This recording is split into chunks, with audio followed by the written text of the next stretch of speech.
Hello, everyone. Welcome to Word Funk. I am Leon Thomas. I am joined by Austin Yorsky and Johnny Maloney. Guys, you will not believe what these old money fuckboys are doing.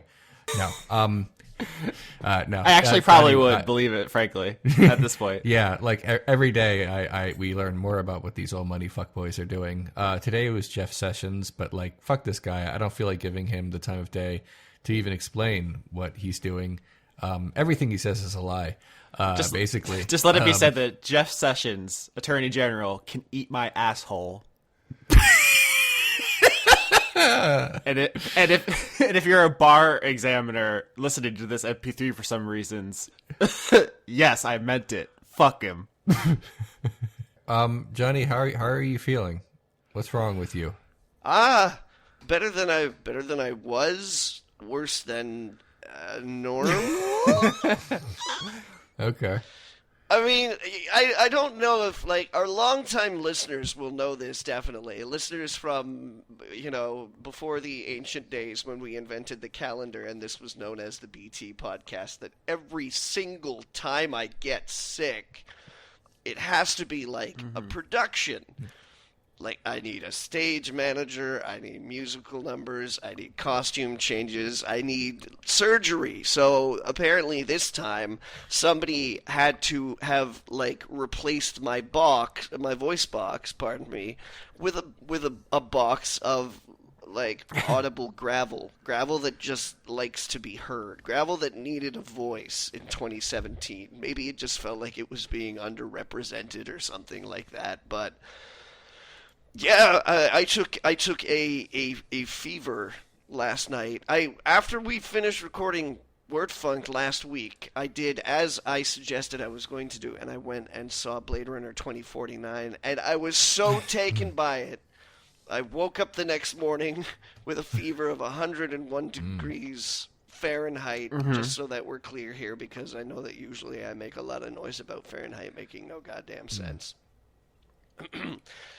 And it persisted for about 3 days. On Saturday night, the fever broke, and then I found myself to be riddled with what doctors like to call secondary infections. Oh. Yeah, and what you hear right now is what is sort of left of my voice after dealing with those secondary infections, and I feel kind of butt, actually. I'm sorry. Kind of like butt, and not like in a good butt sort of way, not like the kind of butt where you wouldn't want Jeff Sessions to suck on it, like Sunday best butt, not like that. Nah, like I'm talking regular butt, All of these are very strong contenders for the title. So I'm real sorry about your sickness, but we're just going to have to struggle through and entertain like 1,000 people who listen to this. Leon, that's just reality these days, though. I mean, I feel like I could just wake up any day of the week and be like, listen, I'm really sorry about life. Yeah. But we're just going to kind of have to struggle through right now. So, as far as I'm concerned, not much has changed. Okay. Except my voice. Yeah. All right. So, in that way, it's kind of like... Johnny, you're just so fabulous. You can't get sick like a normal person. That has to be like the entire first act of an entertainment product every time. Apparently not. Like, everything I do must be extra. Yours is very extra, and we appreciate it. Even the bacteria that I cultivate has to be just like that much more. So I think we're going to talk about Blade Runner at the end, just in case we want to get into spoilers and stuff. But in the meantime, do you guys have any topics this week? Yeah, I want to briefly talk about Voltron. Me too. Yeah, I could do that. I got one thing I want to get out of the way pretty quick. Okay. If that's all right with you guys, because I don't see us lingering on this topic. Go right ahead. All right. So, on account of my health, unfortunately, especially when I was feverish late last week, I was relying on the kindness of people who deliver food to me for a living in order to keep myself alive and not starved. So, one night in particular, because when I sleep, I have a tendency to drop into like really weird, almost polyphasic rhythms. When I get sick, I will just wake up at like weird times of night. At one point last week, I found myself incredibly hungry and not really having access to much food that could be delivered to me. Now, the only place at the time where I was like, okay, I know who can deliver to me now, was Domino's Pizza. Mm-hmm. Upon contacting my branch of Domino's Pizza, they were like, our payment systems are down. Sorry, we can't do credit card delivery right now. I was like, oh, okay, thanks. And upon further investigation, I discovered that the only place that was delivering pizza that late was Papa John's.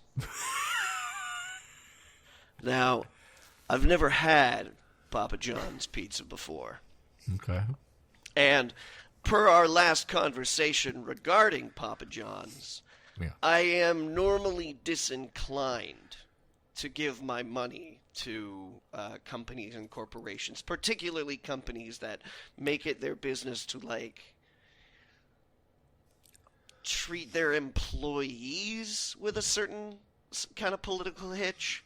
I sort of feel like there's a line where you can walk, where you can consume a person's product or art or something like that, and not take responsibility for what they do for it in their personal time. But when you talk about companies like Hobby Lobby, for example, or I know that there are a couple of other American franchises that have spearheaded the movement to do things like avoid paying for as much health care as they can weasel their way out of, including and not limited to birth control on healthcare plans that employers. Like this is a big one right now. And I know that when Obamacare, the Affordable Care Act, became a thing, that Papa John's was like, oh no, now we're not going to be able to pay people money and we'll fire tons of them. And they made this awful business about actually having to, have people get health care. So very begrudgingly, because I felt I had no other option, I ordered Papa John's pizza last week. And I got to tell you, I was worried that I was going to like it. I was worried that it was going to be good pizza. Good news, it's not. Yeah, it's only so okay. I never have to order from them again unless I'm forced into another weird no payment situation for other trashy, shitty pizza in the area. But that was a very relieving moment for me, because you know that moment where you're worried that you're gonna fall in love with your rival's tomato sauce? Yeah. I thought that was gonna be me, and it's not. And I'm just I feel much better about my life choices. Okay. I felt that way about watching Red Dawn. The remake or the no, original? No, the original. I've never seen the remake. It was been a very, very long time since I'd seen Red Dawn, but then someone paid me to talk about it. And I know it's a lot of right-wing bullshit. And I was like, but maybe I'll like it. What if I do, what does that say about me? As it turns out, it's just not good. So I didn't have any moral qualms about it. It's such a relief that conservative art is awful. Everything that the people of that political persuasion touch is just repellent in pretty much every way. They barely can manage to even communicate effectively, let alone touch anyone on an emotional level. Wow. I'm glad, because if they made good art, then I would have to struggle with the quandary over whether or not to consume it. But they can't tell a joke. They can't make any nice characters, relatable characters, likable characters, and they have just no sense of subtlety, and everything that comes out of there is bad. I still have very complicated feelings about Ender's Game. I don't. Fuck them. I've never even bothered, but I've heard some people say it's good.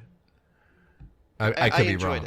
I enjoyed it. It was a really important science fiction novel while growing up. I haven't read it while I'm an adult, so maybe it hasn't aged that well, but my guess it hasn't. Because everything we consume as children, how do I put this in like the nicest way? We're all dumb when we're kids. Yeah, but that doesn't mean that everything we like when we were kids is dumb. That's true. That's true. I really liked Isaac Asimov's Foundation books when I was a kid, and I know that those are some of the most revered science fiction novels, and I want to go back and read them again, but just because I liked them as a kid, that doesn't disqualify them quality-wise. That's true, but what and that's absolutely true because I still think David the Gnome holds up, and I liked that when I was a very, very small child. But what I'm trying to say is that the media that we consume when we're children, our memories of it are unreliable. Yes. That I can definitely respect as a statement. Okay. Holy shit! I just looked up I googled best conservative films because I was curious, and IMDb has a list.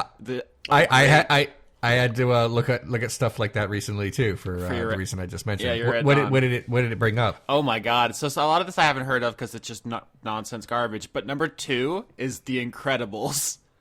Yep. Yeah, I see what I'm sorry. I see what they're saying. Yeah, the basically it's the there's some Randy and shit in there, but it really is. I still enjoy that film, and I don't know how much of that was intentional necessarily, but I see what you're saying. I don't think it necessarily was because Brad Bird has like vehemently denied it. But here's the thing: it shows up more than once in his oeuvre. Yeah. So. Clint Eastwood has made some good movies as well. That's fair. Yeah. He's Ghostbusters. also made some trash. Ghostbusters is on. What? Ghostbusters is on this list because the bad guy is EPA. It's not only that, but it's also just such a bro comedy. I'm sorry. I mean, it is, but that's not necessarily makes it conservative. The Dark Knight. It doesn't really say, but I assume because of the surveillance apparatus that he uses to save the day. Responsibly. Oh, sure. Very responsibly, because he only used it once. That means it's okay. Brazil. I'm sorry, you might have here. to edit out some sounds of me, just like as an aside, you might have to edit some sounds of me sipping a cup of tea out of this, because I'm drinking tea right now. Johnny, I'm keeping all of the tea in. It's delicious. Double spiced chai, everybody. Cheers. Yeah. Sorry, Austin, keep going. I just said Brazil is on here because the state is the bad guy and all the bureaucracy. That's reaching a little, but I can see it. But the hero are like anarchist plumbers. Yeah. Serenity? What? What? Oh, yeah. There's this whole thing about Firefly because basically the good guys are basically the Confederates after the Civil War. Can we quickly talk about this too? How is it that like conservatives think that they have a patent on anti-government bullshit or losing wars? Because here's the thing. Newsflash, conservatives, you're the establishment. Yeah. Sorry. They don't like to think. They don't think of themselves that way. Punk rockers. They don't think of themselves that way. They always think of themselves as like the Rebs. You know, but they're not. I mean, it's in their name. Conservative. Yeah. Let's get wild, everybody, and make it exactly like it was in 1932. So next, let me guess. Next on that list is Battleship Potemkin, because it's all about throwing off the shackles of the man. What's funny is a lot of these have like really long defenses of their inclusion on the list. Like the entry for 300 is like a paragraph long, and it says like Hollywood neglected the heroism of American soldiers in Iraq and Afghanistan, but it did release this action film about martial honor, unflinching courage, and the oft-ignored truth that freedom isn't free. Plus, it has a very obvious like the villain is gay, and you're supposed to dislike the villain because of that character. So that's certainly conservative. Yeah, but then other entries on the list like The Truman Show. And the explanation is an insurance salesman discovers his life is actually a television show. Only liberals love the TV. I mean, I think We all the know ratings for that. Fox News would disagree, considering it's the most watched thing in the universe and is literally, by definition, the mainstream news. But whatever. God. Okay, we've alienated and annoyed half our audience with that entire segment. I'm sorry, I just stumbled upon it as a joke, and I was just the gall of it. Anyway. All right, you want to talk about Voltron? Of course. Okay, so I just want to say, like, first of all, I really like the new season. Second of all, I'm surprised that the new season is the new season and not just called the second half of the last season, because that is definitely what it is. Yeah, absolutely. They said they split it up so that people wouldn't have to wait as long between episodes, but as a result, both feel very truncated. Yeah. But I did enjoy it a lot more than the last, finger quotes season, because it, this is when things started happening. But that's not really what I want to talk about right now. What I want to talk about is the voice actor who plays Karan. Mm-hmm. This is what he looks like. Oh gosh, he looks exactly like Karan. He looks exactly like him. He was in Flight of the Conchords. He was in What We Do in the Shadows. I do not remember. I didn't watch Flight of the Conchords, and What We Do in the Shadows is a while ago. But like I really liked the character, so I just looked up like, oh, I wonder what voice actor plays him, and then literally a fleshed version of Karan popped up, and I couldn't deal with it. And I'm wondering which came first. Like. Like, did they model the character after deciding on the voice actor, or is it just a weird coincidence? I enjoy this maybe more than is necessary, but I think it's great. Yeah. So anyway, I did really like the season though. It was really cool, and I mean, we're gonna get into some spoilers here, so just skip ahead, I guess. The robots fight. But, yeah, the Pidge episode was great. I really enjoyed that. Like, I was, like, come on, Pidge, you can do it. You can find your brother. And then there's a bunch of swerves, and I really dug that a lot. But anything Pidge heavy is my episode. So, thumbs up. Thumbs up to the season. Austin, what did you think about it? I mean, I think the pacing stuff is weird, right? Because the way they split it up makes it feel like there's a whole season of them playing musical chairs with the lions, and then there's a whole season of just shit getting real and like all the status quo rapidly changing repeatedly, which felt weird. It's not the ideal way to consume it, but I think at times the production history of the show threatens to be more interesting than the show itself. Like, we've talked before about how there was like a leak and there was like legal threats over shipping and stuff. And this season there's an episode which is not subtle at all in about basically skewering the executive meddling that's going on in the show. Basically, the characters in the show are forced to make a Voltron show, and it's really cynical and greedy, and it involves like manipulating the personalities of the characters, making them like more marketable and more one-dimensional. And there's like it's absolutely intended to make fun of things that are going on behind the scenes and the kind of changes that the show has undergone. And like, you cannot convince me otherwise that something happened, especially with the way that the character Shiro is treated in the last season. Like, someone told the writing team, like, no, he's popular. We need him up front and center. So basically, take that storyline out that you were planning on, idiot. And the writer was like, oh yeah? Well, I'm going to make you a brain slug in season 4. Yeah. Karan basically does cocaine. Like a Hollywood executive. He loses his gosh darn mind.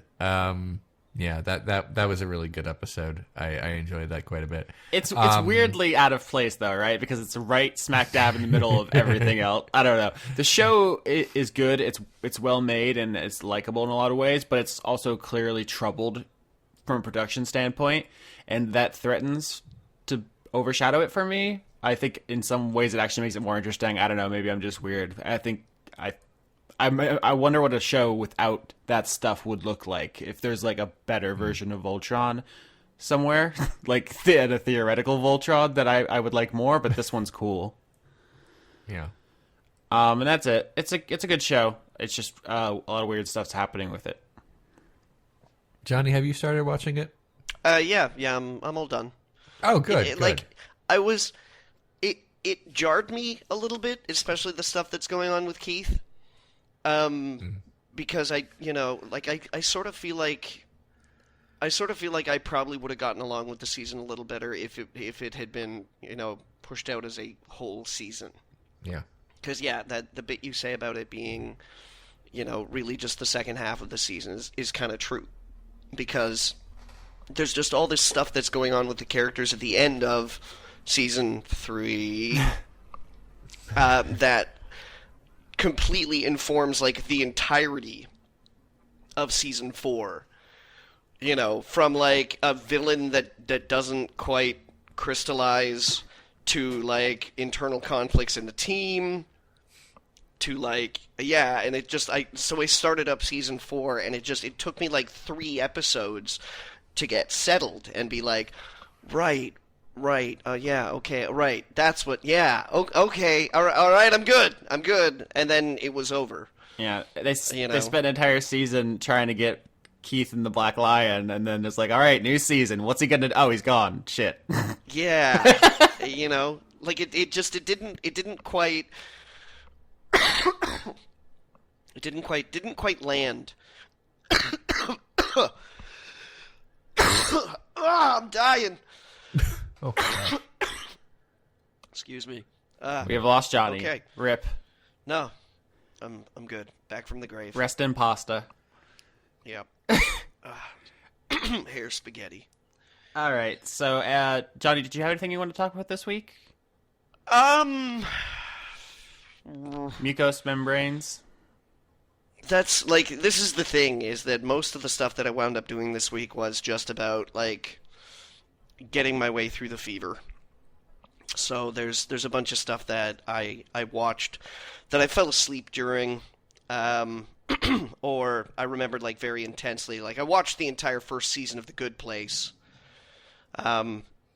which is great, fantastic show. I don't know if you guys have seen it. No? I'm sorry, say it again? The Good Place? Oh, no, I have not. I heard really good things, but I haven't seen it. It's spectacular. Like, I bombed it all in one day while I had a fever, pretty much, I think. And was just, like, nonstop. Just brilliant. Just fucking loved it. And then, yeah... I've been kind of in and out of things. I finished Death Note finally. Didn't like it. Just did not like it. Okay. At all. No. I'm not really sure there's much I can say about it. Like, it was overly convoluted. And then at the end there, when they spoilers, right? At the end when they killed off L, but then, like, they bring on his, like, 2 successors, who are both quirky weirdos. And, then they keep bringing L back up. And, like, Light is like, oh, man, I'm still fighting L. I'm like, no, you're not. No, you killed him off, and now you're trying to bring him back because, I don't know, maybe he was super popular, and people are like, oh, they killed off the guy that I really liked, and now I don't really enjoy the manga or whatever that it was based on. And I'm just like, no. And there's this thing about some anime that shows up in it that I just don't like, when they refuse to show you what's going on as it's going on. They Ocean's 12 it, is what I'm trying to say.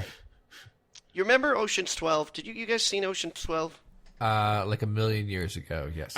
Right. So you're just talking about like the unspoken plan guarantee, where they don't say what's going on until it's already like happened, and then it's like retroactively explained. Yeah. Okay. Yeah. And I fucking hate that. That is such lazy ass storytelling. You know, because like you're not grasping the true gravity of the situation. Like all it is like constantly filled with two people who are like, I have outwitted you, and then they talk about how they've outwitted each other. It's like, let me describe to you in great detail how I've outwitted you. And then the other person goes, you see, I thought you would outwit me that way, and so I have outwitted your outwitting. And then the first person's like, but I knew that you would do that, so... And it's bad. It's bad storytelling. I mean, you know, and I agree, Austin, that like when I first talked about it, when I started watching it, that it was like I could see how like 13-year-old me would be like, whoa, this is complex. But I'm sorry, fully grown adult me is like, wow, this is needlessly complicated and really poorly told. Yeah, I mean, it falls apart at the end. I think that's why they've tried to fix the ending in like several like stage plays and movies and all kinds of stuff. They're constantly trying to fix where it went. But I think the middle part with L versus Light is the one that everyone remembers very fondly, and Right. it's cheesy and it has a lot of problems. There's like no developed women characters. It doesn't really address a lot of the philosophy it brings up. So it's definitely imperfect, but it's memorable. That middle stretch there. I suppose. I had the amnesia parts were... Again, you know, like, sorry, that's just like super bad storytelling. All according to Keikaku. I love that entire thing. You can't convince me it doesn't have cheesy charm. I like it. Yeah, I can definitely admit that. And I mean, maybe I went in expecting that I was going to get a masterpiece when really I should have like had my tongue a little bit, you know, lodged a little more firmly in my cheek, but something about it kind of rubbed me the wrong way, I guess. Maybe I was expecting something else, but from what I was expecting, he didn't know. Not like it. The only part that I would say is a masterpiece is the second intro theme song, which I'm pretty sure just says the F word a bunch of times, but it's so badly mangled that no one noticed. That was surprising, actually, because the first time I encountered that, it was very late at night. It's so loud. Yeah. It's very weird.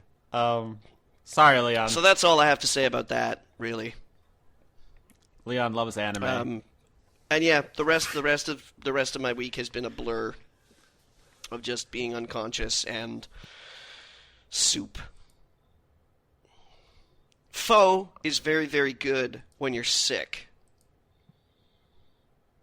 I believe you. I don't know. I wasn't sure if you were going somewhere you wanted me to jump in. I'm saving you now. No, that's just a declaration. I mean, I'm a big fan of it, like anytime, but when I was unwell, just like a little bit of chili oil in that broth, some of that rare beef, and like beef tendon, just like mix all that up and just like, yeah, good. It heals the soul and fills the stomach.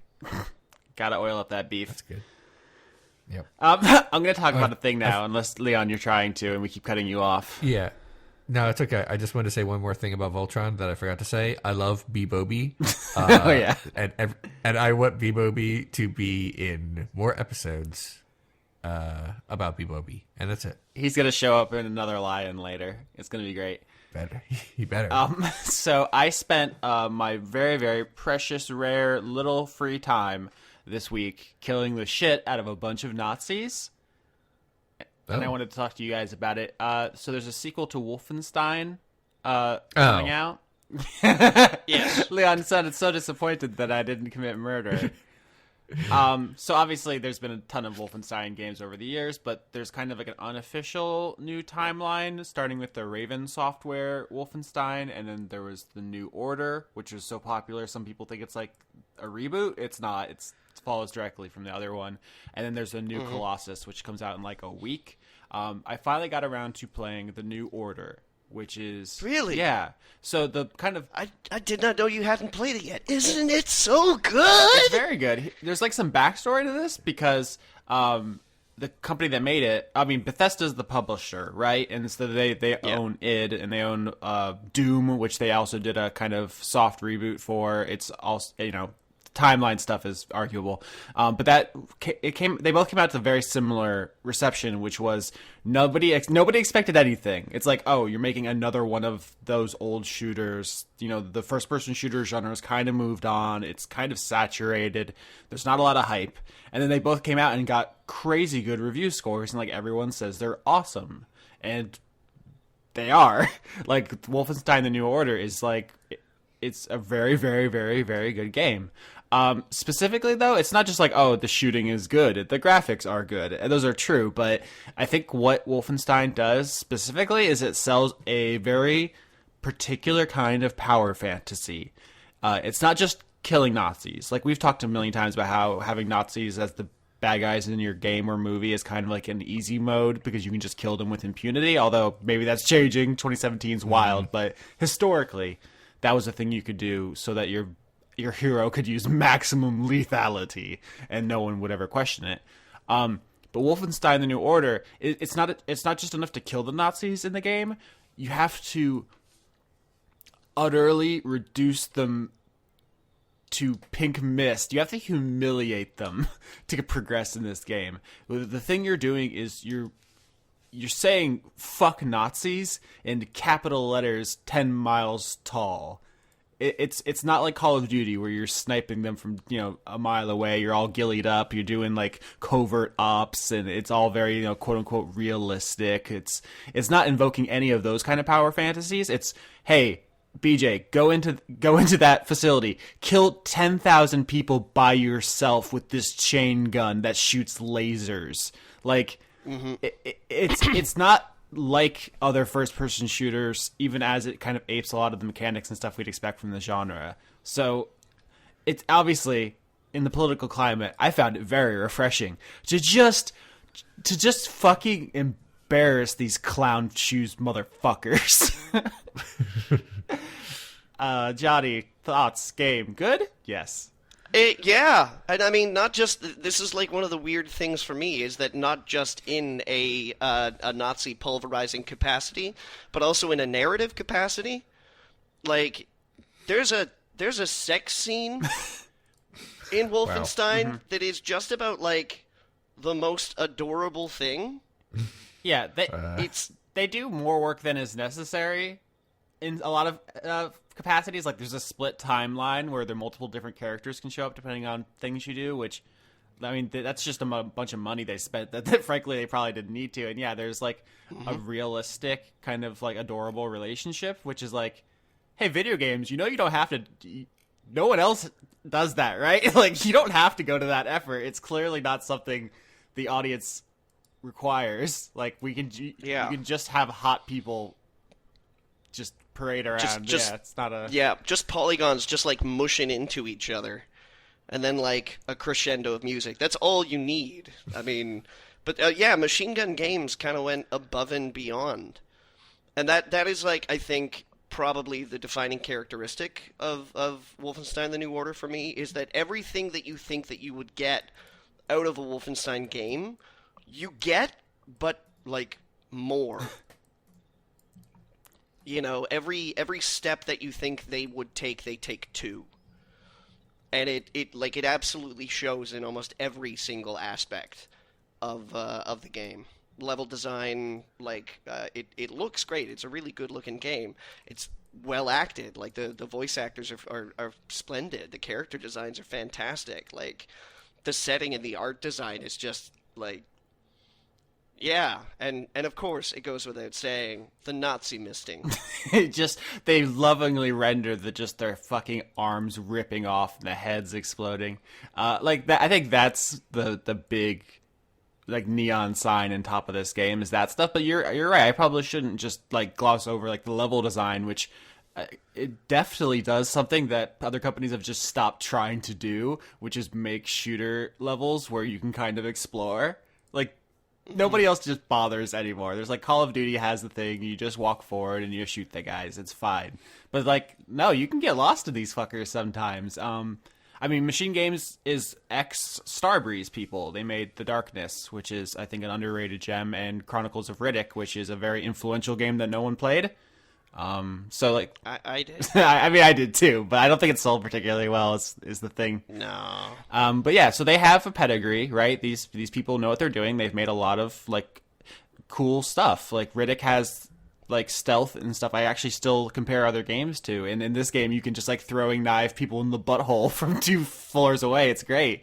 And of course, the Darkness has what until now was like the best relationship in any video game, where you can literally just sit on the couch with your girlfriend and watch an entire movie. Like that. Which movie? It was. I think it's a public domain movie. I should look it up while I'm talking. But yeah, I mean that the same people who did that did this game, where it's like it's the girlfriend character of the main character isn't like a prize you win at the end. You're like 2 hot people. Right. They recognize that, they hook up, and then they just like have sex because that's what people who are together do. It's like not a big deal, and it's like it's just good. It's a good game with good. Jimi Hendrix is in it. Hey, Jimi Hendrix is in this game. I just feel like we should get that out there. I didn't think he was still doing voice acting work. Yeah, they got ectoplasm. You know. I don't know why I said ectoplasm. It's fine. I'm trying to find which movie plays in the Darkness. It's hard to Google because Darkness and movie are used in a lot of things. What is the movie in the Darkness video game? Someone else talk while I'm Googling, so the show isn't bad. It says To Kill a Mockingbird. Ah, you've done it. All right, so we're good at Googling. We've established that. Yeah, it's pretty solid. Some of us, yeah. Sorry, I failed you. It's okay. Does anybody else have anything? Because we should probably do questions early, so we can get to Blade Runner. So go ahead, Leon. Okay, very quickly. I mentioned this on Twitter, but I just wanted to get it out there in all of my formats. Like for years now, as I've mentioned on this show, I've been getting like weirdo conspiracy theorists in my Kubrick videos. Not just in my Kubrick videos, but like more often than not, that's where they congregate. And at first I was like, well, you know, Kubrick has a lot of those wackadoo fans, and I guess they just find my video because they search for it. But that's not what's been going on. Basically, on a YouTube channel on the far right, there's a thing called related channels, and you don't pick them. YouTube picks them. Okay, so you're physically talking about the layout on the far right of YouTube. Yes. I'm not talking about the far right of YouTube. I'm talking about the far right of YouTube. Right. So on the far right of a YouTube channel is something called related channels, and I don't get to pick them. So like 3 out of 5 of the things that YouTube picked that are related to mine, I don't like. But whatever, I just leave it there instead of turning it off. But I was curious, like, okay, I turned mine on, and that opts me into this. So there must be another channel out there, or more than one channel out there, that links to mine. So I guess that's why I should keep it on. And so I Googled the term Renegade Cut, and in quotes, and then in other quotes next to it, related channels, in hopes that it would come right up. And it did. And the only 2 YouTube channels that I could find that link to mine are both owned by Rob Ager. And that's where they're coming from. Is that a name I should recognize? He does collative learning. The Kubrick conspiracy theory, famous, I get famous, maybe the wrong word. Famous Kubrick conspiracy theory videos that every nut bar Kubrick conspiracy theorist, basically every like Illuminati, Satanist, moon landing, Clinton, like anything you could possibly think that might be related to like weirdo Kubrick conspiracy theories. This is the guy who does them. He's like, again, like famous for that. So he's not doing it on purpose. Like the related channels are chosen by YouTube through like some algorithm. So it's not like he's not a fan as far as I know, but yeah, I figured it out. That this is where they're all coming from. He's like the movie version of Alex Jones. He's that guy. Oh, so, I'm sorry. So I figured it out. I've decided that I'm still not going to turn off my related channels, which would turn off me from his related channels, because I'm like, at this point, fuck it. And maybe some better channel will link to me because I keep my related channels on. That's how it is. It's like cooperative. So, yep, I've solved it. It's all the fault of this one guy who I even before this, genuinely disliked, and especially hated any comparisons that have ever been made between his work and mine. So there it is. I just wanted to get that out there in the world. Rob Yeager sucks also, by the way, in case that was not clear. Yeah, that's it. Questions? You said you wanted to get into questions early so we can do Blade Runner later. Yeah, we should probably do that. I'm looking over them now. Let me see. Jesus. Sorry, I know we're going to talk about this, but I'm just going to read it because it made me laugh.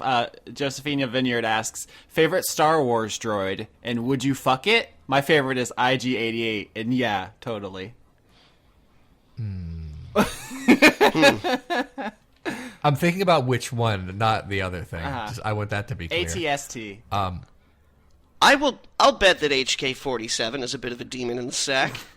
I know the walkers aren't droids. Them legs, though.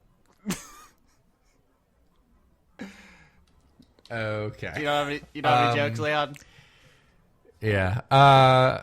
Favorite droid. I really like K2 from Rogue One. He had a lot of personality. Would I? No. I guess not. He seems like kind of a bummer, you know? Like, yeah, I should have said that a different way. He seems like kind of a downer. So I don't know if that would be any good. I mean, if I was Alan Tudyk, I'd be pretty excited all the time. So it doesn't really make sense. His characterization's weird. Yeah. Yeah.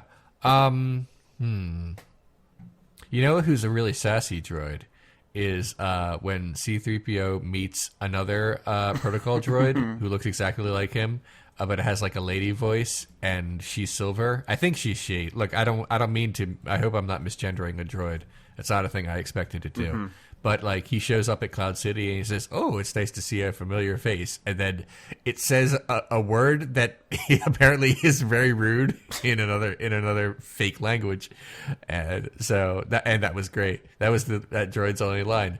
That one comes to mind. I don't know why. I'm trying to find the name of the trash can droid. I can't. Apparently, the only thing I see is people referring to it as the Gonk droid, but it's just a trash can with legs. That guy's pretty cool. Yeah. Okay, good question. I'm looking up the name for the other droid because all of them that even show up for a second have names. Yeah. I found out it's E3PO. Cool.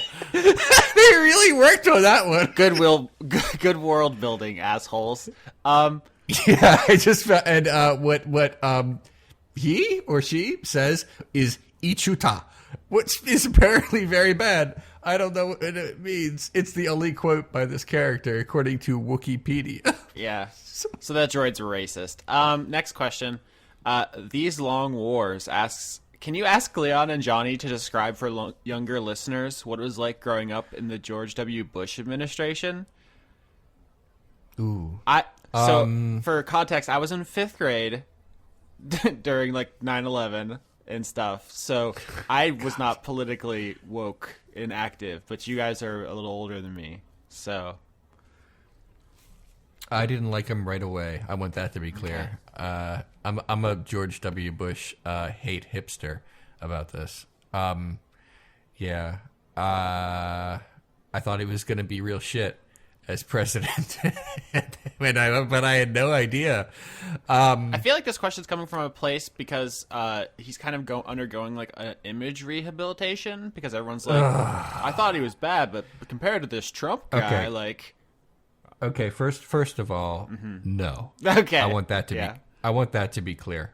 I hate this like, let's pretend George W. Bush wasn't so bad just because he would only accidentally say something dumb, whereas like Trump is like actively trying to be like really aggressively bad. No, that doesn't mean anything. And I'm sorry, but like Trump is like he's on the way to being the worst president. Like he's getting there.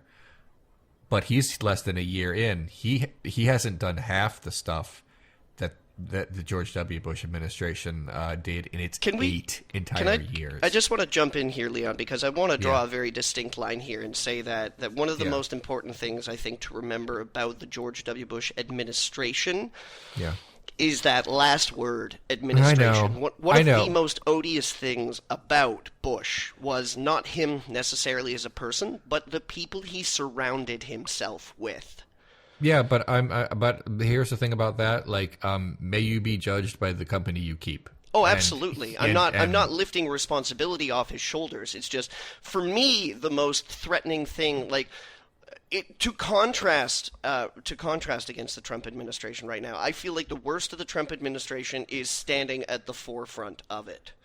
You know, like all of the nepotism that's going on around him is just kind of like a symptom of the disease that's sitting in the big chair. I think that's more ego than it is like one is worse than the other, though. Mm-hmm. Like But I felt like a lot of the evils in the George W. Bush administration were spread around. You know, from there's a lot of shit to spread around, strategist sure. Karl Rove, Vice President Dick Cheney, fucking what's his name, Donald Rumsfeld. In Secretary of Defense.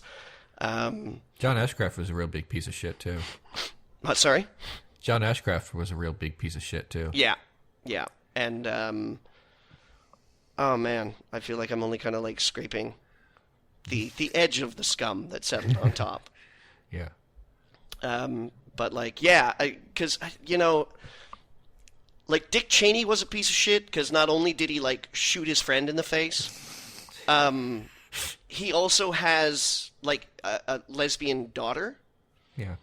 But while he was in office, he towed the party line. He refused to talk about the fact that he had a lesbian daughter and was like, yep, family first, that's right. Marriage is a man and a woman. And the moment he left office, he started talking out for gay rights.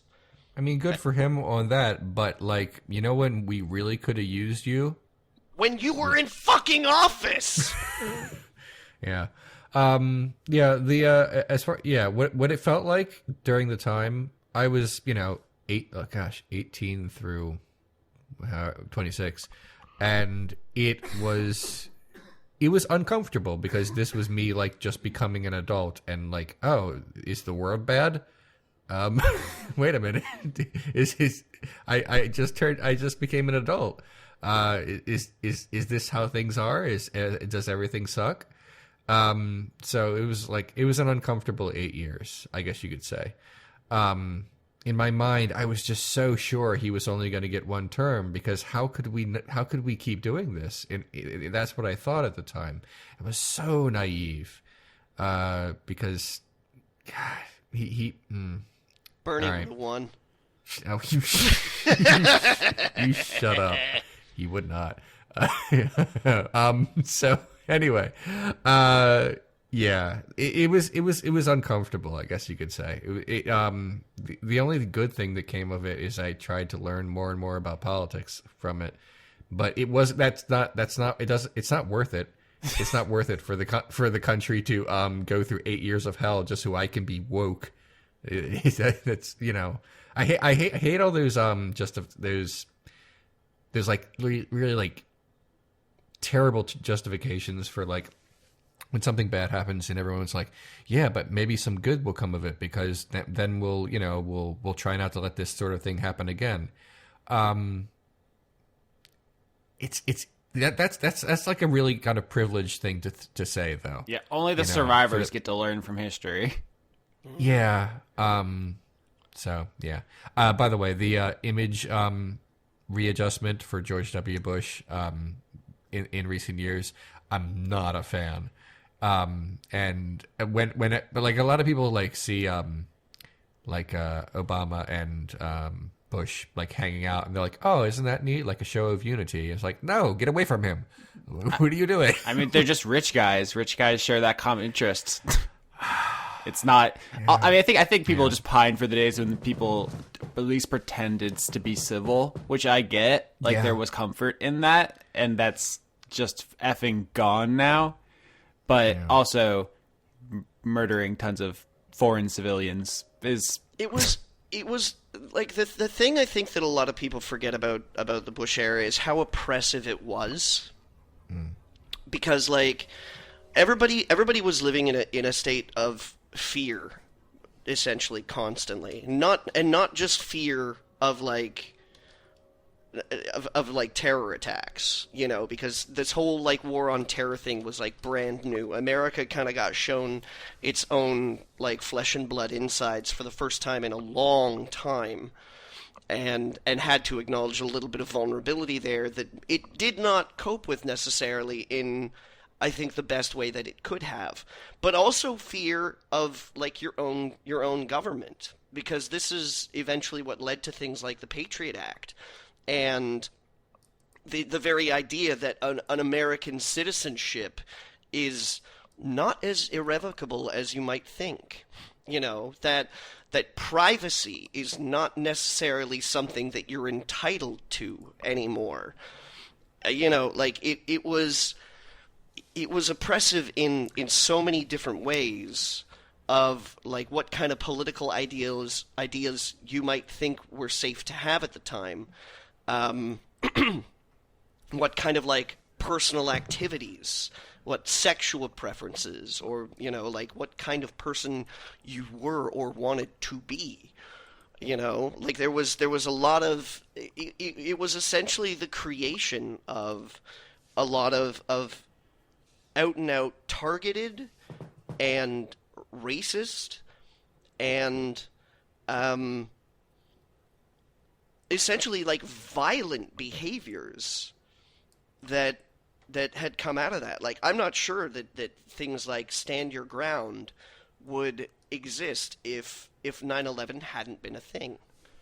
You know? You want to hear some creepy shit? After 9/11, like I said, I was in elementary school. And after that, for like basically the rest of my 5th grade year, like we'd have regular, I don't remember, it's been a long time, I might have been weekly or monthly. It was like regular, it happened multiple times, like school assemblies where they would just get the kids together and we would just we would be forced to sing patriotic songs. Mm-hmm. That became a thing too. That's actually why. Or the renaming of French fries in American government facilities to freedom fries. That was just like one shitty publicity stunt tantrum, but I recognize that that's the case, but like this was the attitude, this was the prevailing attitude in America at the time, was we were made vulnerable, never again at all costs. You know, let's pretend it didn't happen, and what's worse is let's do everything in our power to create an oppressive atmosphere that will prevent it. Like, it was a real fucking 1984 moment. And, you know, like, say what you will about George Bush, he did not inspire confidence as a leader. Like, he didn't. Mission accomplished, everybody. That was the big joke, right? He flew the fucking plane down onto the aircraft carrier, got out, stuck his thumbs up, and was like, yeah, we did it!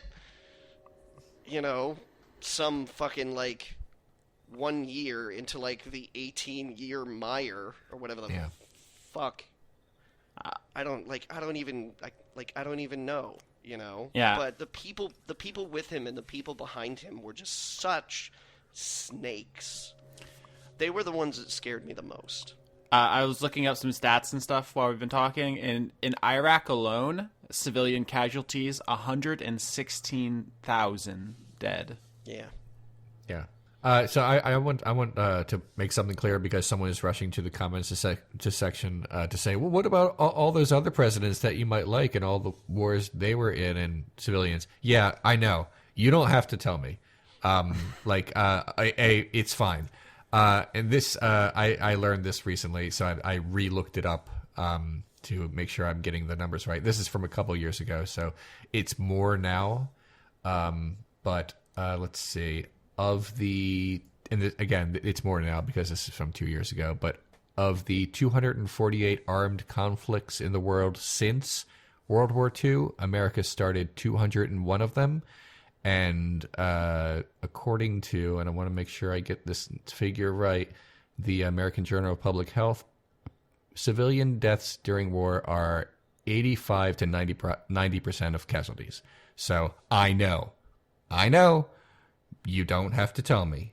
It's all bad. It is all bad. Okay. You said earlier that Trump was on his way to being the worst president of all time, and it's like, think about how fucking high that bar is when most of the presidents have been slave owners. Fucking Andrew Jackson committed literal, actual genocide on our soil, and it's like, well, Trump's getting close.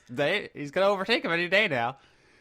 Right. He just wants to be the best At being the worst. like no one ever was. Yeah. Sorry that was depressing, but it was a good question because my memories of that time are very vague, but obviously the atmosphere is, a direct result of that time. So They were weird times. Like in around the same time in Canada, we had a thing where we, as a country, decided we were going to vote as to whether or not gay people could be able to marry. Like that seems so foreign to me right now. That's something that we should be like, geez, maybe we should figure this out. How about a bunch of people who should have no fucking say in it, of what somebody else decides to do with their fucking personal life, all go out to the voting booths and decide whether or not you should have the same rights as us. Like, that seems so fucking backwards to me right now. yeah, I mean, we're not educated enough to handle democracy. Clearly, we're gonna have to move off this topic and do a more delightful question, which is Toshiro Kuro, our question guru, wants to know: I'm getting back into soups, and he said, I saw this and I immediately. That's a good thing to do, Toshiro. I was like, oh, I gotta ask Johnny. Question is, any suggestions and recipes? A very Johnny question. I just like the idea of really getting into soups, just immersing yourself in the soup culture, the soup lifestyle. Well, Toshiro, you picked the right season for it. Harvest season's coming up, and you know what that means? Squash. Butternut squash soup. Good. Many other gourds, too, create nice, big, thick, creamy soups for you to engage in this autumn harvest season. Pumpkin spice soups, while not necessarily as sweet as their pumpkin spice lattes, with just a little bit of nutmeg, some salt and pepper, garlic, and some crusty bread that you've hardened up in the oven a little bit. You are talking stick to your ribs good times. So I'm a big fan, more of the butternut squash soup than I am of the pumpkin, but, take your pick from the two, or enjoy both. It's a free country. It's a free world. I hope. Other soups I'm a big fan of, although it's not necessarily synonymous with harvest. Chowder soups are also, I think, a really good autumn go. So potato-based, like chicken chowders, seafood chowders, clam chowders, New England style. If you're into that, those are very good. I think nice and hearty. I'm really into thick soups around this time of year. Chicken a la king is another one I like, although that's very close to being a stew more than a soup. I don't know. Like, get yourself a slow cooker. Once you get a slow cooker, the world is your soup oyster, really. Because you can just throw a bunch of stuff in there the night before, turn it on low, and then when it's dinner time the next day, you're souping. Like, you're souping bad. And it's pretty great. If you prefer lighter broths, I enjoy minestrone, especially if you just kick it up a little bit with spice. Throw a little bit of cayenne in there or something like that just to lift it a little bit.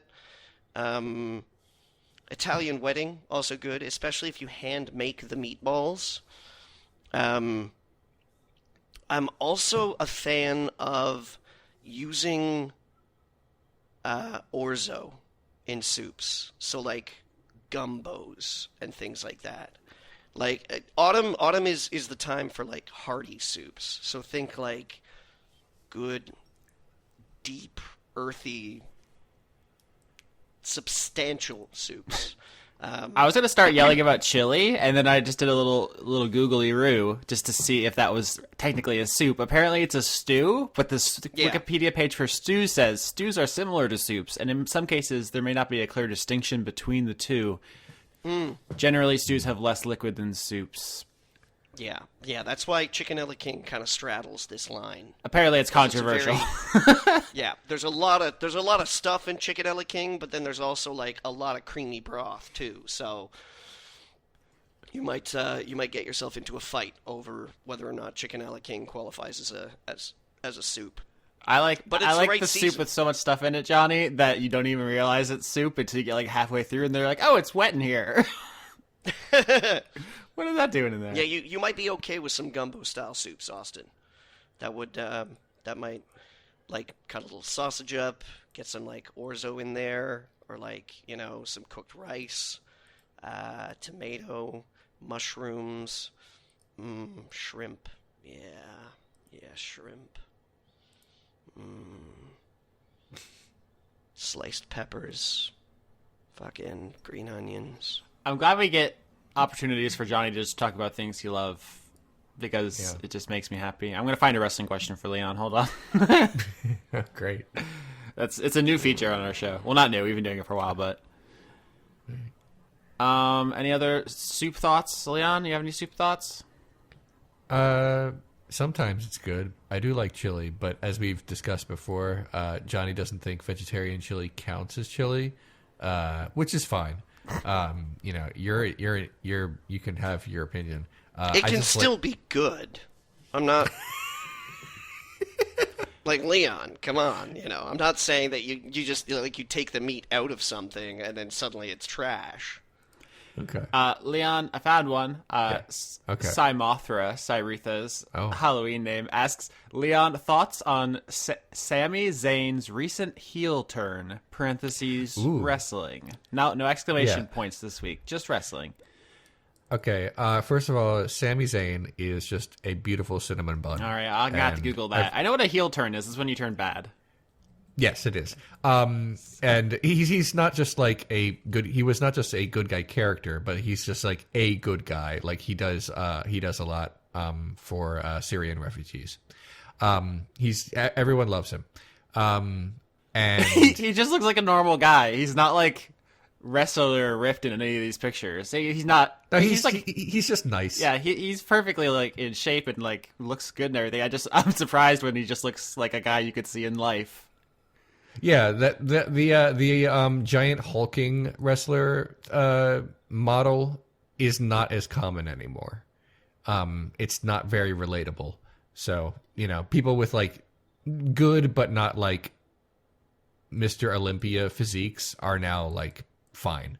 But anyway, Sami Zayn turned heel by basically Shane McMahon and Kevin Owens. Kevin Owens is a heel. Shane McMahon is a face. We're on top of the cell at Hell in a Cell, and Kevin Owens was put onto a table, and Shane McMahon was going to jump off of the cell, which is like 20 feet into the air, on top of Kevin Owens through the table to win the match. And Sami Zayn showed up out of nowhere and pulled Kevin Owens off the table, and Shane McMahon fell through it. And he's fine, but that couldn't have been fun. It could have very easily been very dangerous, but he's apparently fine. Anyway, so then it was like this big moment, and although it's perceived as a heel turn because that means because when you help a bad guy, that basically that's when you become a bad guy in wrestling.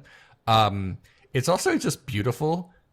People have been like memeing it, like power of friendship kind of stuff. Like it's very good. I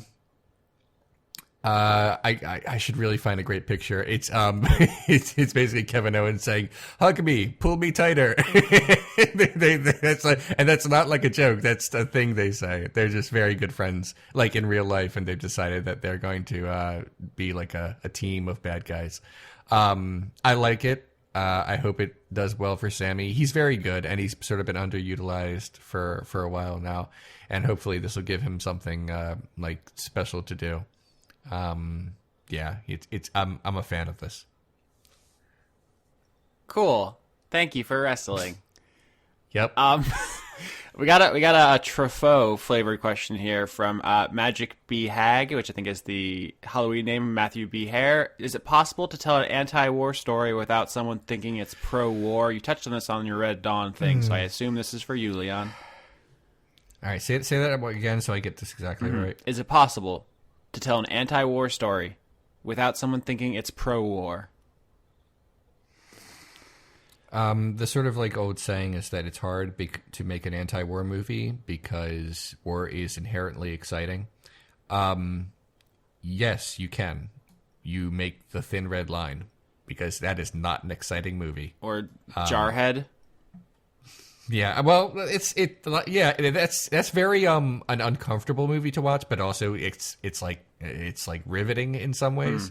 My go-to answer to that is The Thin Red Line because I like it, but most people would say it's obviously like about how sad all these people are, and also it's boring. So that I like it, but I think that's kind of how you have to do it. You have to focus on how miserable the experience must be. Yeah, the tedium of misery. It's like the inversion of our Full Metal Jacket did that in a lot of ways. And yet, apparently, a lot of people joined the Marines because of it. Yeah, because it looked so funny. And the second half did kind of devolve into your average kind of war movie in some ways. In some ways, yeah.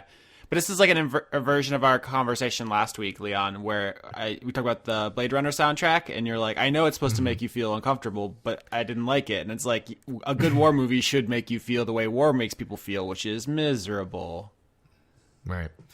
Yeah, I guess that's the way. If you make it fun, if you make it fun, then that's what people are going to take away from it. Was Apocalypse Now fun?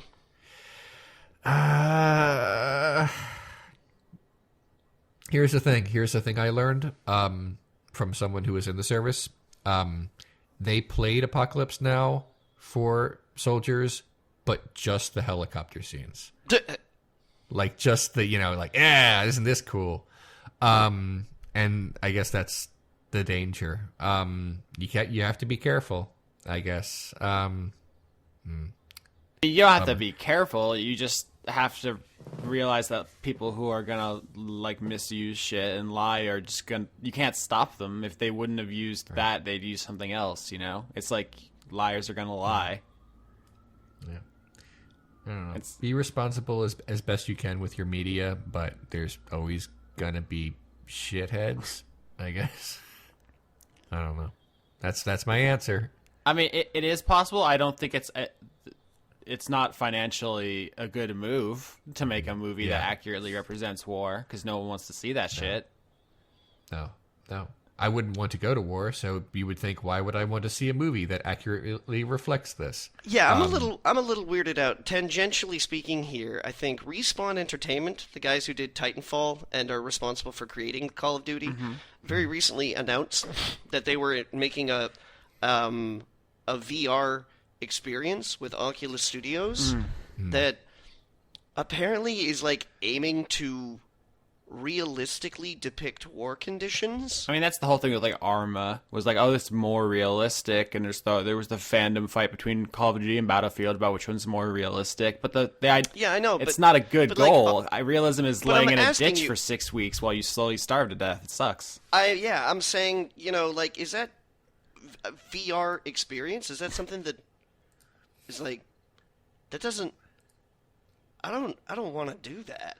I'm not sure, like, that's a great idea. Yeah, put the helmet on, get trench foot. No one will hire you when you get home, and your family will disintegrate. It's awesome. Yeah. I don't know. I don't know if it's clear. Our politics are very subtle throughout this show, but sometimes I feel like maybe it comes to the forefront in little ways. Next question. Yeah. I'm going to say Cosma asks, in the future, what would be considered the wacky quirk of the 2010s? So, like, 60s had hippies, 70s had disco. This is me editorializing. What's the 2010s thing that people... Nazis. Oh, God, I wish it wasn't true.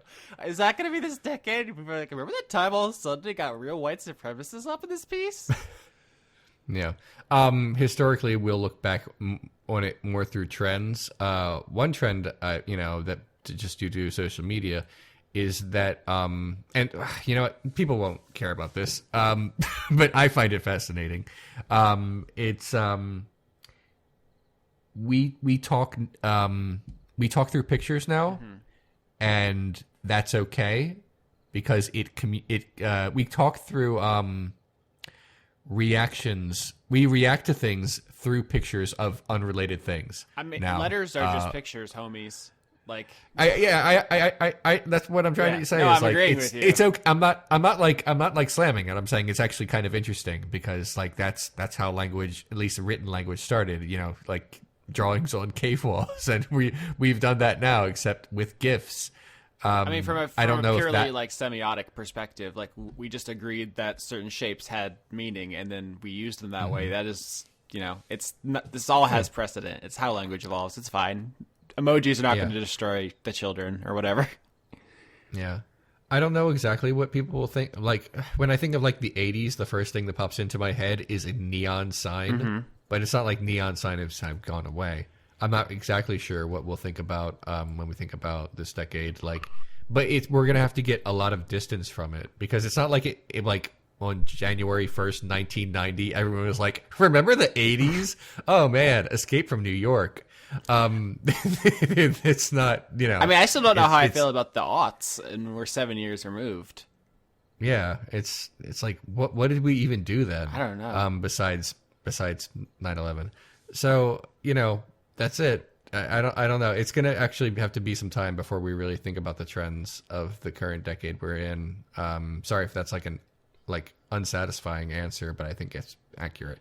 I feel like when we remember things from decades, we remember like the most extreme examples. Like in the 60s, not everyone was a hippie, obviously. Like actually most people weren't, and there was a virulent anti that stance that most people were, who thought they were like degenerate filth or whatever. But we don't really remember that as much, and we joke about, people will look back on the 2010s like, oh, it's all Nazis, but like, will we? Because I don't know if that's like the dominant culture so much as just the most troubling fringe. Maybe that's optimistic. That's what I'm suggesting, is that I think it's going to make the highlights, that we're going to see like that I think the 2010s are going to be looked back and like I'd like to be able to say something like the dying gasps of the white supremacist movement or something like that, but that remains to be seen. Yeah, ideally we'd be like, there was a weird last resurgence, like how they brought in the Force Awakens, it was like the Empire 2 Electric Boogaloo for a little bit. Yeah. And then we were like, nope, no thank. Yeah, good question. I wish I had a better answer, because when you think, you think of 80s, think like, I don't know, Michael Jackson or something. You think like 70s and 60s, they have like certain culture, certain films and stuff. And I don't know, I just don't know where we are right now. What's big with the kids? Are we too old for this question? Is that the problem? Fidget spinners! Yeah. I think we're too old for this. All the cool shit's under our radar. That's sad. Speaking of old guy shit, we watched a movie, and we can talk about it now. Yeah. This is the Blade Runner 2049 part, so like full spoilers in 5 seconds. Stop if you haven't seen it. That's it. First thing I want to say is I'm glad that they both addressed the Deckard question, but still left it in such a way that we could kind of go either way with it. I enjoyed that they did not ignore it, and I'm pleased that they did not, say, by the way, this is the truth. They just addressed it like openly, whereas in the first one it was just kind of like tiny hints and then a later cut with a bigger hint. We're in the spoiler section, so what we're saying is people aren't sure if Deckard is a robot in the first one, and then in the second one, the antagonist says basically like, oh, you were made a certain way if you were made, basically. Yeah, and then Deckard. I thought more subtly it was addressed when Officer K asks about the dog. Oh yeah, that's true. That's a good one too. When he says, Yeah, "Is does he it real?" matter? And Deckard says, "Why don't you ask him?" Yeah. So they don't really fully address it, but it's there. So I think, I mean, that's a place to start. I don't know if I would start there because fucking Harrison Ford doesn't show up till the very end, basically, and I found kind of unsatisfying was the word that came to mind. I just wish if I hadn't known he was in the film, I would have been hyped. Knowing he was there, there was a sense of like waiting for him that I didn't enjoy. Does that make sense? I understand that, but I feel like he was referenced pretty early True. to the point that like, okay, we are obviously going to have him in this. But part of me and thought it we would be just like a buddy cop movie or something, and it's just he shows up at the end, he has like 2 scenes, and then he's gone until the literal actual end. I wasn't really sure because, to be honest, like I avoided even trailers like to like almost an embarrassing degree, like running out of theaters. Yeah, I heard. To avoid even like seeing the trailers. I did not want all I know is that they talked at some point because although I closed my ears at one point, I still kind of heard it. Yeah, I mean, I knew that they were going to meet up, and yeah, I mean, it wasn't the end of the movie. It was like, you know what? Actually, I don't know because it was so long. It's a that very I may long have lost movie. I may have lost track of time. It was more or less the last third. Yeah. I mean, that basically that second act, as it were, ends with him finding him, and the third act is like he gets captured, and then he goes and saves him. It's weird because I feel like, okay, this is the spoiler part, but we're still walking on eggshells. So Blade Runner 2049 is a like very, very direct sequel. It's super important that Harrison Ford did his thing and then went off with Rachel. And one of my only big complaints about the film is that it romanticizes the Deckard-Rachel relationship, despite the fact that in the original film that wasn't a particularly romantic relationship. And I actually think the way Deckard treats her is kind of gross. But they treat it like the greatest love story ever told in the sequel. Yeah, the Deckard Rachel scene is my most disliked scene in my favorite movie. I had to watch. Like I mentioned last time. I watched Blade Runner again right before Blade Runner 2049 because there was a double feature of it, and I watched it with a friend of mine. And I was like, oh no, like what is she gonna say about this scene? Because she's never seen this before, and I'm like, I have no defense for it. She didn't mention it at all, which was like a huge relief for me that I didn't have to try to like explain. Horrible scene. Can we talk about the classic scene just for a second though, and actually illustrate how it's important to put it in the movie to illustrate the concept that people really do not think that these replicants are people. They treat them like property. And it's an effective scene to include in the movie because obviously we recognize Rachel, we recognize Sean Young as being a person. But Deckard does not recognize Rachel as a person. Well, at least not until the end. There's a very specific purpose to that scene. And as cringy and uncomfortable as it is, like it serves a very, very specific goal. And it does it well. The problem is that it exists in a culture where that scene is included in movies where it doesn't have to be there. Yeah. And I think it's also structurally important, right? Because at that point in the movie, we're kind of led to assume that Deckard is the good guy going after bad robots, but that's kind of an important building block into the realization that the robots didn't do anything wrong and Deckard's kind of an asshole. Like it's not a movie with like a hero. And I think in a lot of movies that scene would have been played off like he's just a cool guy killing the bad guys, getting the chicks. But it works in a sense. I just felt that its treatment in the sequel was kind of retconny. Because they were like, oh, they just loved each other so much and it's so important and he can just, you know, the bad guy basically tries to use her to tempt Harrison Ford to the dark side. It doesn't work, but also Jared Leto, I was very pleasantly surprised. He's only in 2 scenes of the film and his performance is fine. Yep, He doesn't ruin anything, and he's very slight. And I thought they were setting up a big showdown at the end, and that just doesn't happen. No, he was used effectively sparingly. Wait, Yeah. Gosling doesn't even see him. Nope. I don't think so. They literally I have, never see each other. That's that Fifth Element shit. I love that. All right, I have a couple things. First, like I completely understand and acknowledge like the justification for that people have for the scene in the first movie that we're talking about. But whenever I hear things like that, my reaction is that there had to be another way. Oh, yeah. You know, Fair. that's all. Whenever like a really troubling, problematic scene pops up, and like I hear like a completely solid justification for it, like here's why it makes sense and why it was acceptable. I'm like, yeah, but couldn't this have been done better? And that's you're probably right. I mean, I can't deny that there's probably definitely a less. Trying to find the right word here. I wouldn't have done it if it was me. gross balls. Yeah, less gross balls. Yeah. And it's it is kind of lazy to say, oh well, it's a product of its time. That doesn't hold a lot of weight with me. There are actually No. a lot of movies from that time period that aren't fucking gross. So Yeah, that's true. Yeah. Okay, so Like Weekend at Bernie's too.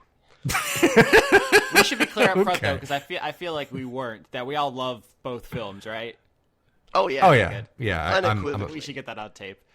Yeah. By the way, I just want to say that I can't remember Weekend at Bernie's too, so I don't know. Maybe it was a gross ball movie, so don't pretty sure it get in the was. comments and don't at me, bro. I'm sick. Okay. Leave me alone. Okay. The second thing I wanted to say is that the I don't even exactly know how the Sean Young thing worked in the second movie, and that is a great sign of special effects. Where I'm sitting there like, oh, is this CGI over a like person, or is this? Am I just looking at computer stuff right now? Like, I genuinely was like trying to piece that together in my head, because the way the lighting was in the scene, it didn't look like there's sometimes this effect of CG where no matter how good it is, you like figuratively can see the strings, so to speak. You know what I noticed, Leon? Yeah. They avoided her talking directly on camera. Yeah. I think there was only one line you saw her lips move when she was talking on camera, and I think that contributes a big part of it. They covered it very well. I mean, do you guys want to know how they achieved that? Because I do know. Oh, okay. I'd be curious to learn. Okay, so they CGI'd the face of a body double, and Sean Young coached that person, basically. Okay. So it was they used all of the tools in the toolbox. They got another person to be the body. They did CGI face, and Sean Young was like, "No, this is the way I do." Right, and I assumed that was just her. I mean, it said she was in the credits, so I assumed that was her voice. Yeah, she did voices for the old and she's in there. She's in the mix. Okay, good. Okay, that's good. I'm glad she's getting a paycheck because, frankly, she isn't in a lot of big stuff anymore and hasn't been in a real long time. And I think she was really good, and it sucks for her but she. Choices. Anyway. Choices. Okay, so I got my big complaint about the movie out of the way. Do you guys have any complaints? Because I feel like everything else is going to be effusive praise. I'll just reiterate from last week. I just did not like the music. I did. Yeah, that's fine. That's fine. A lot of people like it, and that's fine. But I was not feeling it at all. And Mackenzie Davis is in it. I didn't know that. My heart soars. I mean, the cast was wild, right? They got Princess Bride up in the mix. They got fucking... Yeah, I didn't even know she was in it. Yeah, like, I didn't know either going in. It's good as hell. They got the guy from Guardians of the Galaxy, Wrestle Boy. Yeah, who did didn't have, I guess, much screen time, but I was really impressed with what he had. I mean, he crushed it. That was one scene wonder. Yeah, he really wants. He said like that.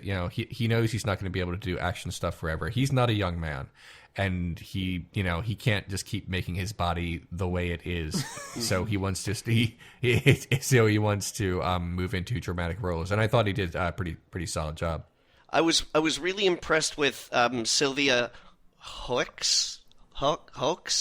I'm not sure how to pronounce her last name. The woman who played Love. Yeah. Oh. Like one of the best line delivery in the movies was when the car is washing away and she's kind of like finished with Ryan Gosling. It goes back to Harrison Ford and says like, "I'm the best of them" or something like that. Yeah. That was like that line. I was just like, oh, I want to frame that moment. I wasn't sure I'd like that character at first because like the ninja lady henchman thing is kind of played out. It's a pretty like staid trope, especially in like spy films and stuff. But like she brought some kind of charisma to it that like over the course of the film that I just really grew attached to. Her relationship with Wallace, I thought was interesting because you could almost see how cowed she was by him. Yeah, it's almost like it feels like an abusive relationship or something. Yeah, but but this was one of the interesting things, right? Is that like they just kind of write off at the beginning of the movie that the Nexus 9 replicants don't disobey. But and she definitely lies to Robin Wright's like face. Yeah, it's but it just like it straight out says like, they don't run away, they don't disobey. Like these are perfect replicants, right? And like that for like 90% of the movie, she employs like every dirty ass trick in the book when she straight up murders the coroner, when she lies to Robin Wright and just fucking like kills her, like she does everything she can to fulfill her goal. But then that one scene, or like that not the one, because they're in the same room a couple of times, but there's that very first scene where she is confronted by Wallace and they go and inspect the new replicant that gets born. And she is like visibly afraid of this man. Yeah.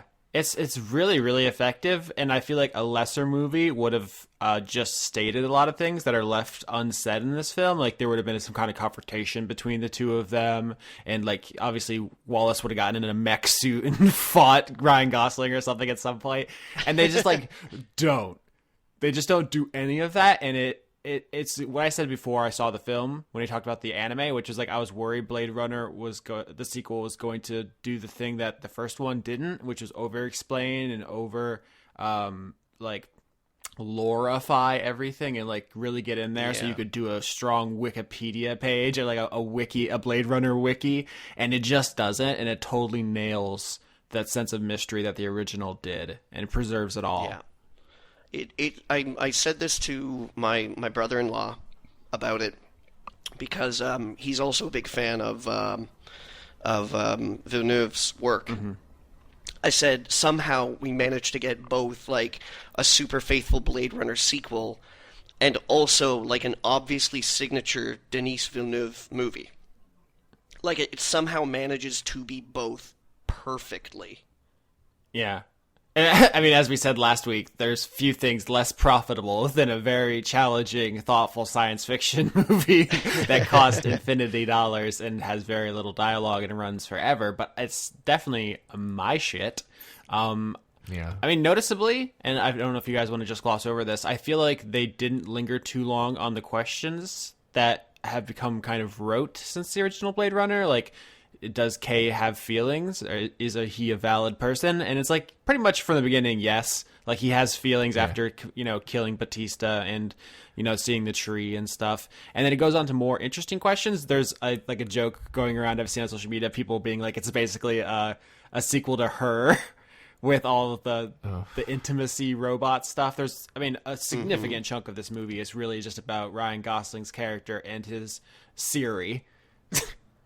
Oh, Joy is great. I love Joy. I could have done without this. I could have done without the sex scene, but that's just that is very you. But it's also I feel like that's where we are in like AI human relations right now. Is like we're past Blade Runner and now we're in Her, because I think we've all kind of reached a point where it's like I think I could accept a robot person, but what I really want to do is fuck a robot person.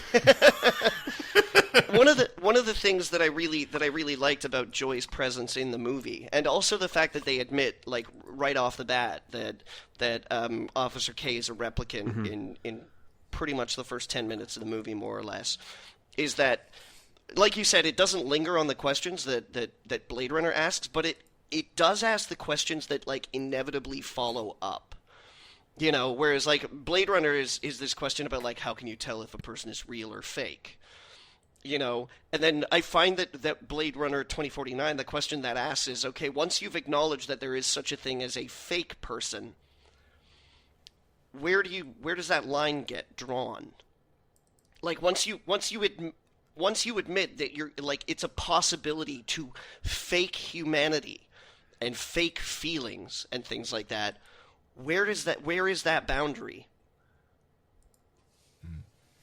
Where is that? Like, that is the question that I find that Blade Runner 2049 is most, because the whole plot about Kay trying to react to this memory that he has about this wooden horse and all these things that happen in the world that confirm that this memory is actually a thing that exists. And it's like, on the one hand, it's kind of like he knows that it's not real, but then it has to be real. But then but it can't be? Can it? I don't even know. So the way you characterize it is like there's real and fake people, and that they're. I'm like, this is a super simplification of it, right? But the thing I want to kind of get into there is that I think in the film they are real people, but they are lesser people, and what they don't get super deep into the weeds on this, but like there's robot racism, right? Like the people use philosophically. I would agree with you. They're using like slurs, and there's like graffiti and stuff, and it's like I think we've reached a point since the original Blade Runner where it's like, yeah, robots are people, and I can't wait to discriminate against them. But you know, like, I'm talking, when I say real fake people, I'm speaking in universe, basically, where the concept of where it's like, yeah, these are not real people. They fulfill a function, and so they're kind of like tolerated. But they obviously don't come with all the trappings of, like, what being a person entails. Like, you don't get the gift basket, you don't get the T-shirt, you don't get the jacket, you know, and the thank you card that says you did your best and we love you, right? Like, I'm drawing that line and saying, like, this is what it is right here, is that there's real and fake people. And in 2049, I think that question about real and fake people is strengthened by the presence of Joy. That's, like, the relationship that Kay has with Joy is an interesting addition to that first question. Like I say, that first Blade Runner question, which is like, you know, can there really be such a thing as a fake person? And in Blade Runner 2049, I think it's sort of like, okay, so now we know that, like, maybe Deckard's not really human, but we recognize him as human, and Roy Batty might be the most human character in the whole movie, even though, like, you know, he's the villain on paper, you know, for most of the characters. But in 2049, it's like we have these three tiers of characters then. We have the real humans, we have the fake humans, and then we have the artificial life form. Well, and also, notably, there's like another tier, which is sex workers, which, I mean, there's some incredible work being done there. Basically, it's like, we hate robots, they suck, but we'll at least give them the dignity of a job that we consider human. Like, I think it's actually an interesting film for its, like, sexual politics, because I think this is intentional, where it's the idea that Kay is a robot, but he's actually more human and relatable than a lot of the human characters. Like, you know, Robin Wright's character is kind of like weird and cold as well. And it's like, I think the audience is meant to be like, man, my job really does make me feel dehumanized. And I go home at the end of the day and I'm lonely, and like women in, you know, media, like idealized, you know, your series and your Cortanas and stuff make me feel like recognized, these computerized voices that like refer to me however I want to be referred to, and they follow my commands and stuff. It's like, it's very her in a way, right? I think there's like that modernity, it leaves you like lonely, and that technology can fill that void. But I'm trying to think where it comes out at the end of the day, because when Joy is like destroyed, and then he does a sad walk through the rain and sees another one, and is like, oh, she's replaceable. And also, I don't think the sex worker gets a ton of character development, really. And I feel like there's generous, and then there is not so generous readings of that. I don't think that scene where he encounters the advertisement for Joy is about him recognizing that she's replaceable. I think that scene is about him recognizing society's perception of him. Because it gives him the resolve to save Harrison Ford. Yeah. I don't know why I called him because, that instead of Deckard, but go on.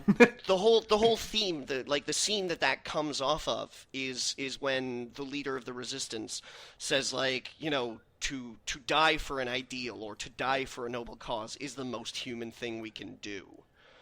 And then he is confronted by what is, like, obviously this, like, third tier artificial presence, this make-believe woman that he had real feelings for, and by all accounts had real feelings for him. I mean, you know, her last words, computer program or not, were, "I love you."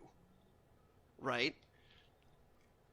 So seeing himself in that image, in that advertisement of, like, you know, a person experience encapsulated in an easily available, detachable, like, home fucking holographic servant thing, is that point in time where I'm talking about drawing the line, about recognizing, you know, like, once you admit that a person can have, like, like, I guess cannot be real, not be recognized by society at large as being real and having that value that real people have, but then recognizing that you had a value, you got a value from something that wasn't a person, that wasn't real, that gave you something.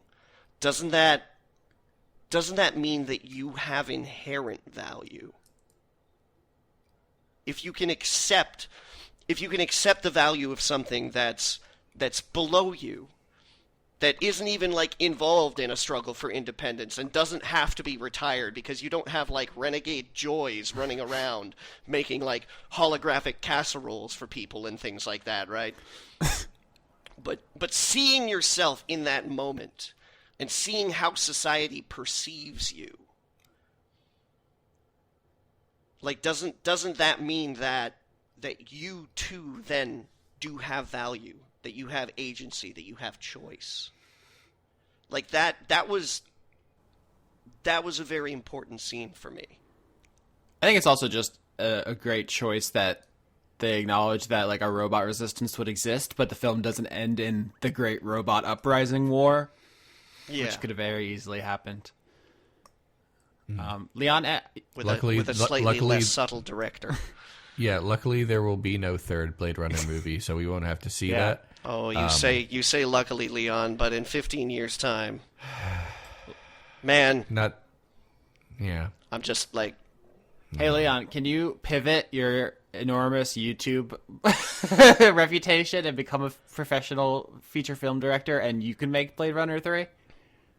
Absolutely not. Oh, dang. I would, like, super hate that. Oh, no. Yeah.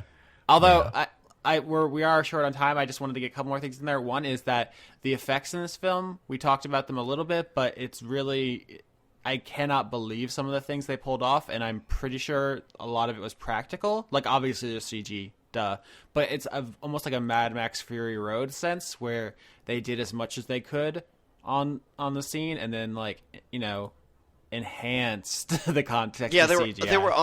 There was obviously some miniature work there. Oh, and it's brilliant.